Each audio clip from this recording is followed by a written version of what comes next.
Viloyat bolalar ko'p tarmoqli tibbiyot markazi shifokori Javlonbek Komilov kelganlar. Assalomu alaykum, xush kelibsiz. Assalomu alaykum, rahmat. Kayfiyatlaringiz yaxshimi? Alhamdulillah, yaxshi, zo'r. Siz bilan endi adenoid kasalligi borasida suhbatlashmoqchimiz. Aynan adenoid kasalligini ilk belgilari qanday va bu kasallik o'zi nima? Avvalambor hozirgi kunda rosa ham ko'p adenoidlar kasalliklar rivojlanyapti bolalarda. Bu birinchi o'rinda otamiz va onamiz yaxshi, asosan onalar bolalarga yaxshi e'tibor qaratmay turganlik holatda bo'lyapti.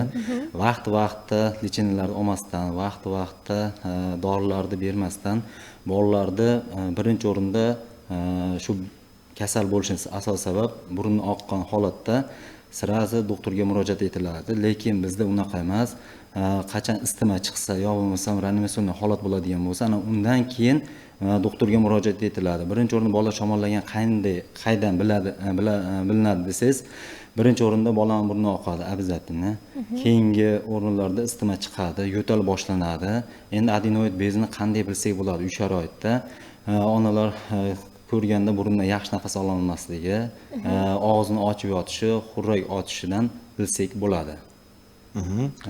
Endi adenoidlarning darajasini qanday aniqlash mumkin? Darajasini birinchi ko'rganda onalar yo otalar aniqlay olmaydi. Buni shifokor tomonidan aniqlanadi.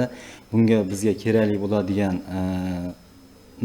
usullardan rentgen 3D va MCT xulosasi orqali aniqlanadi. Birinchi, ikkinchi, uchinchi darajalari bor adenoidda. Birinchi darajasida bemor uncha bilinmaydi. Ikkinchi darajasida o'sha nafas olish qiyinlashish boshlanadi, ya'ni og'zi qurishi boshlanadi. Uchinchi darajasi umuman nafas ola olmaydi. Bu narsa xurrakka aylanadi, ya'ni uxlab turgan holatda og'zi ochilib qolib, xurrak otishi boshlanadi. Burunda vazifasini qilmagandan so'ng albatta tanziretimizga, ya'ni bodam murtay bezimizga nagruska tushadi. Tez tomog'i og'rishidan shikoyat qilib keladi, lekin uni tekshirib ko'rganimizdan so'ng esa adenoid vegetatsiyasi ikkinchi va uchinchi darajadagi aniqlanadi. Endi ushbu kasallikni uy sharoitida davolasa ham bo'ladimi? Albatta, buni ikkita usulda davolash imkoni bor.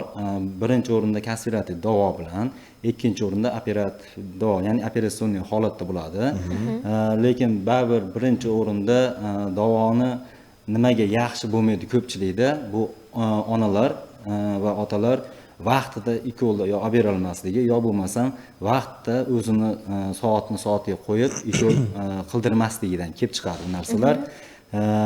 Endi xudo xolasa vaqti qaraydiganlarda o'zgarish juda ham chiroyli, zo'r natijalarga erishganlarimiz bor. Lekin bu darajalarda misol uchun ba'zi paytda umuman qaytmay qoladi. Lechena oldimi, o'zgarish bo'lmadimi, burunda yana og'izda nafas olish boshlandimi, uni operativ yo'l bilan davolasa bo'ladi. Endi kasallikni konservativ, ya'ni operatsiyasiz davolash usullari qay darajada, qanday uslubda amalga oshiriladi? Uy sharoitida davolasa bo'ladi bu narsani. Antibiotiklar kerakli, BAT, ya'ni qo'shimcha himoya qiluvchi vosita va burunga sepadigan spreylar bilan davolasa bo'ladi. Endi adenoidlarni o'z vaqtida davolamaslik qanday oqibatlarga olib keladi? Bu adenoidlarni o'z vaqtida davolamaslik burunimizni xiryosh o'rta to'siq qiyshiqligiga, allergik rinitga, apnoiga olib keladi va sinusitlarga ham olib kelish ehtimoli bor. Bir-biriga bog'liq narsalar. Misol uchun burundan yaxshi nafas olmadimi, o'sha o'rta to'siq qiyshiqlik, nafas olish qiyinlashishi boshlanadi va allergik rinitga aylanadi. Allergik rinit pansinusit chaqiradi. Pansinusit esa apnoiga olib keladi.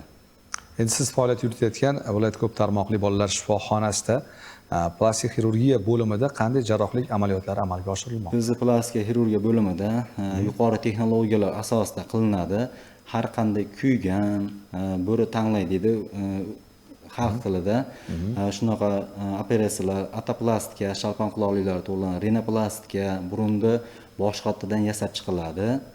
Septoplastika, timpanoplastika, parda quloqli parda ham qo'yyapmiz. Bunga eng asosiysi shu Sog'liqni saqlash boshqarmasi boshlig'iga va o'zimizni boshlig'imiz kattakon rahmat aytamiz. Shuncha sharoitlar yoshlarni qo'llab-quvvatlashni, yoshlarga bo'layotgan e'tiborni, har bitta oldiga kirib shunaqa muammomiz bor desak, xo'p bo'ladi, muammolarimiz hal qilib beryapti. Har qanday plastika bo'yicha bemalol operatsiya qilaveramiz. Poytaxtga borib qiynalib o'tirish shart emas.